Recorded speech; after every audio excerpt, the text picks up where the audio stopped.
minnatdorchilik, chin dildan minnatdor bo'laman. Shuni ichdim, 4-ximiyamni olganda hali yarim oy ham ichmagandim bu narsani. Ertasiga to'yga borib keldim, to'g'risi. Ximiya получил, ximiya to'yga borib keldim. Mana 5-6-ximiyamni ham oldim. Kecha shu chiqib onkologiyada mana bemalol hozir yuribman. Odamlar bilan gaplashmayman, hatto uyda oyim bilan gaplasha olmasdim, to'g'risi. Immunitetim ko'tarildi, mana nima deydi?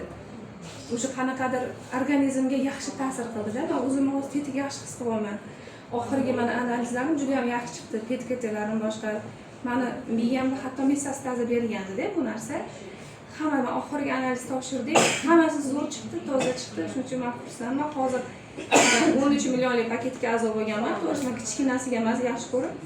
Ishonasizmi, uni sotganim yo'q. Faqat o'zim yeyman. Bosh qoldirib shu narsani yeyman. Chunki Gulbahor aytadilar, sog'lom odam ertalab kechqurun 2 qoshiq bilan yesa normalniy dedilar, lekin sen qoshiqlab 5 qoshiqlab ichaverdilar. Shu men aytganlariga amal qildim. Rahmat aytaman, to'g'risi. Hozir juda yaxshiman, o'zim yaxshi. Sog'laringiz ham ayting.